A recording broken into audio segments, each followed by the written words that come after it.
Hello everyone, my name is Diana Duarte and today I will present some of the most relevant and recent transformations in society. This is my evidence 3 from my contemporary world class and well I hope you enjoy and learn something good from this. Let's begin.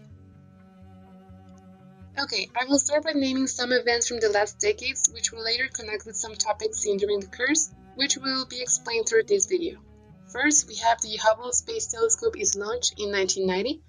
A little explanation about this event is that a large telescope in space is launched by the NASA. Its main function is to take pictures of stars, planets, and galaxies. This is to show how technology started advancing to the point we can see further away than our own atmosphere. Next, we have the Cold War ending and the Berlin Wall falls between 1989 and 1991. Though the official end is recorded later, around these years is where we actually see events such as the fall of one of the greatest symbols of the war, the Berlin Wall, on November 10, 1989. Also during these times, most Soviet republics had declared their independence and the Soviet Union was on the verge of extinction. Next, we have that Nokia starts sending the first text messages between mobile phones in 1983. This is yet another interesting show of technology advancing and coming closer to what we know of it today. Continuing, we have that NAFTA is signed in 1993. The North American Free Trade Agreement, more commonly known as NAFTA, was signed by President Bill Clinton, hoping it would encourage other nations to work toward a bigger World Trade Pact. This trade is a pact between the US, Canada, and Mexico, which eliminated virtually all tariffs and trade restrictions between the three nations. In here, well, we start seeing the countries working together in the economical side. Next, we have the Kyoto Protocol Global Warming Treaty, which is approved by 178 nations in 2001.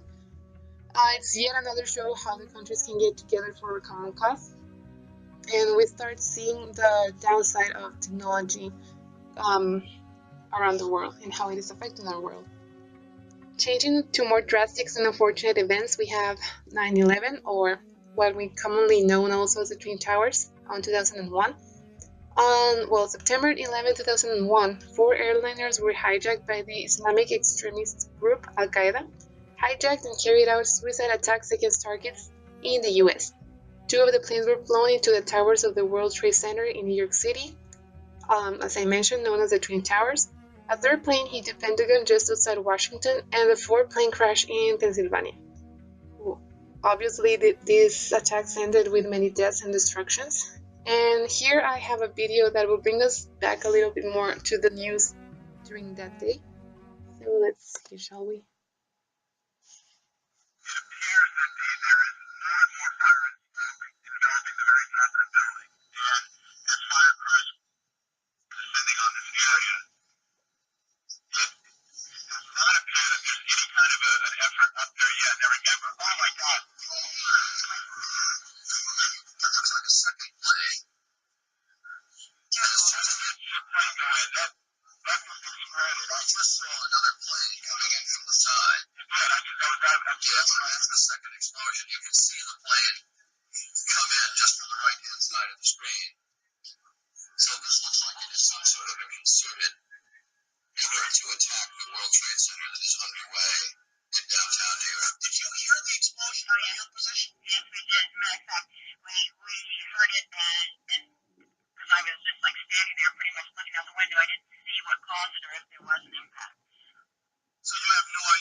Jim Friedel in Hoboken said it appeared to bank sharply and smash directly, perhaps purposefully, into, oh my goodness, there's another one. Oh my goodness, there's another one. Seems to be on purpose. Oh my goodness, now it's obvious, I think. that there's a second plane just crashed into the World Trade Center. I think we have a terror attack of proportions that we cannot begin to imagine it. Okay. Next, we have the Madrid train bombings of 2004. The bombings were the deadliest terrorist attack in Spain's history, and later Al Qaeda claimed responsibility through a video. I also have a video about the news on this day, so here it is. September 11th will always be a day of national tragedy for the United States. In Spain today, March 11th now has similar infamy. In Madrid this morning, more than 190 people were killed and more than 1,400 injured when 10 separate bombs ripped through commuter trains and railway platforms during rush hour. The scene was horrific. Bodies and body parts everywhere. The Spanish Prime Minister called it simply mass murder. Who was responsible? It could be Spanish terrorists, it could be Islamic terrorists, it could be both. We'll get to that in a moment. But first, the attack itself at ABC's Charles Glass in Madrid. Glass Madrid's early morning commuter train sent blood and metal flying. Ambulances rushed more than 1,000 to city hospitals. And the government set up centers for people to identify the bodies of missing loved ones. This young woman says she was just behind one of the cars when it exploded. Everyone started running and they were covered in blood, she says. It was horrendous. This man saw bodies scattered everywhere. He says some were burning and screaming. Dazed survivors wandered along the tracks, and police rushed to a scene of horror with trains torn to pieces and parts of human bodies in crushed train cars. The timing when most people were on their way into work appeared designed to cause the maximum number of civilian casualties. All the explosives went off in backpacks on the same commuter line into Madrid. 7:30 this morning, the first 3 explosions erupt inside a crowded train pulling into the central Atocha station. 7:44, 4 more bombs tear through the next train before it reaches the same station. 5 minutes later, another commuter train explodes at a suburban stop 9 miles down the line. At 7:54, at a station 6 miles from the Atocha station, the last 2 bombs explode on a double-decker commuter train. An hour later, police find 2 more bombs that did not go off and detonate them.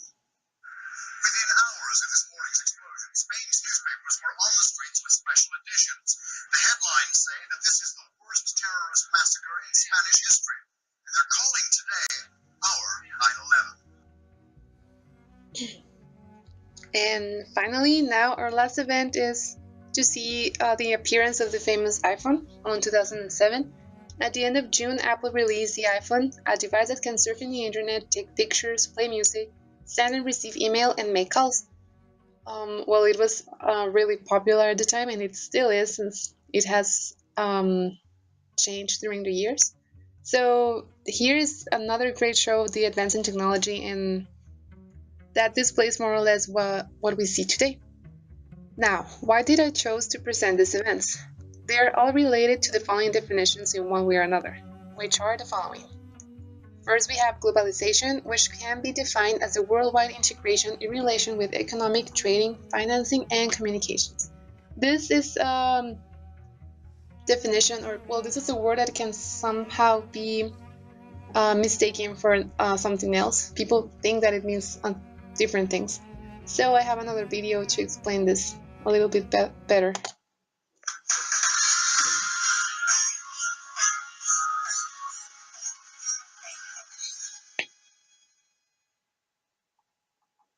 Globalization is a widely discussed topic.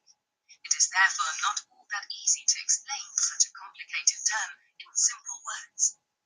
Let's start from the beginning with the background to globalization. Advances in technology, such as mobile phones, aeroplanes, telephones, and the internet, have made the growth of transport and communication networks possible. Amongst other things, this means that people and countries can exchange information and goods more quickly and in a less complicated way. This process is called globalization.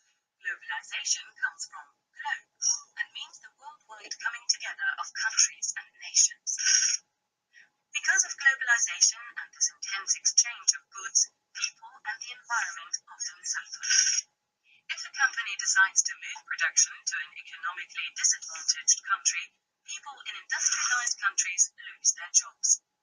At the same time, job opportunities open up to many locals in the economically disadvantaged country. Many people in these countries work for very little money in comparison to those in industrialized countries. Therefore, they often remain poor, and more often than not, do not have sufficient insurance, social insurance, or health insurance cover. A further disadvantage of globalization is ecological problems such as climate change. The use of aeroplanes, ships, and lorries to transport goods over international borders is constantly on the increase. This causes more carbon dioxide to be released into the atmosphere, which, in turn, is the main cause of global warming. What's important is to realize that globalization itself is neither good nor bad. It just depends how people deal with all the new possibilities in the future.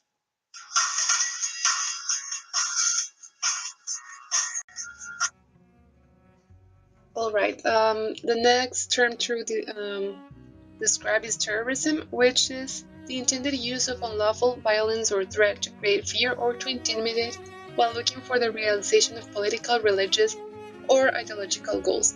As we saw in the events before, we have 9/11 and 3/11 in Spain, which they are clear shows of terrorism happening in the world. And not too long ago, we saw another of these events happening in France. So we have clear examples of this one. Then we have unipolar world, which is used to describe the domination of one called superpower alone. That is why I included the Cold War, because after that we found ourselves with a unipolar world based on having the superpower in the US. Next, we have the digital era, which is a period in history characterized by a shift from industrialization to an economy and other factors now based on computerization and other technology. It's changed from, as you can say, letters to emails or things like that. A change to the world that we see today when we're all using technology for everything in our lives. Alright, then now knowing this and now realizing the connection between the past explained events, I answered the following questions. First, we have, why did deglobalization emerge? Well, I believe it started as just a necessity of every country to fulfill its population's needs.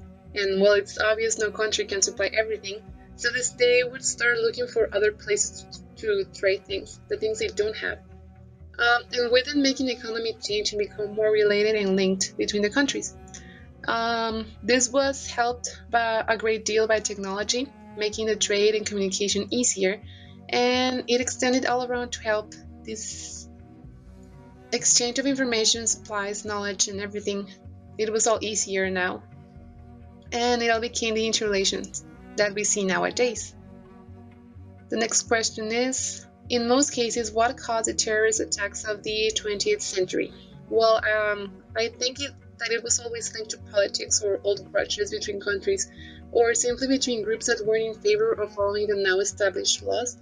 Even after things related to war settled down, there were still a lot of unconformity going around, which apparently seemed to be reason enough for those groups to attack other countries and kill innocents.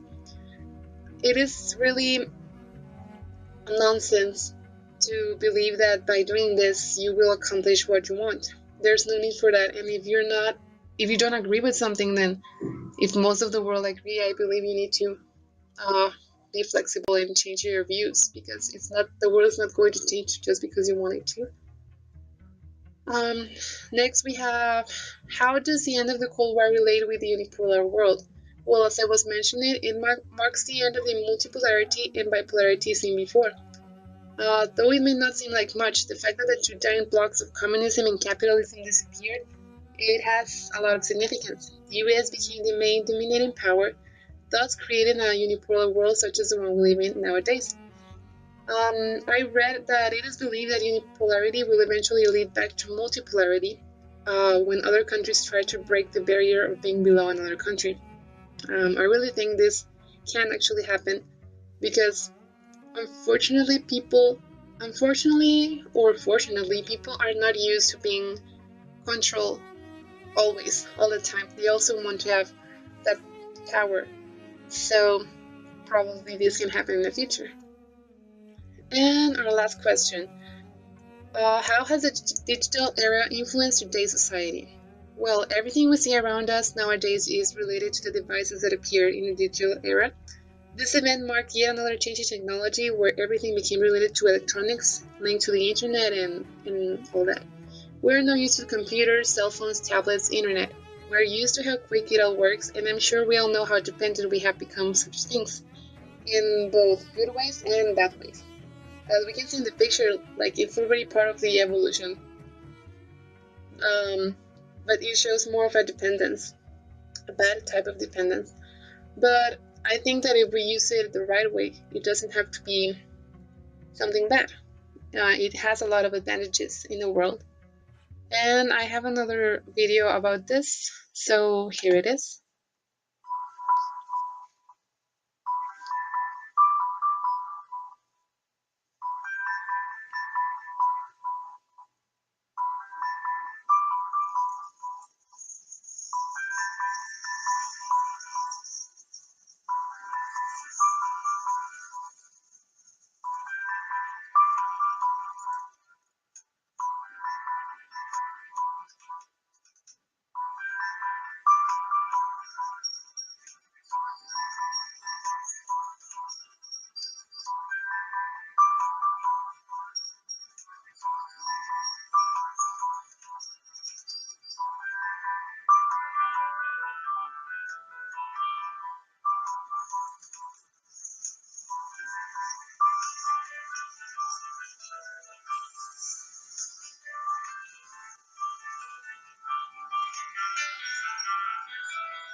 Alright then, so that will be all from my part. I hope it was clear everything I wanted to express in this video. Here is the bibliography where I got the information. And over here is the link for the videos I use because, well, none of them are made by me, obviously. And, well, thanks for your attention. Hope you enjoyed it.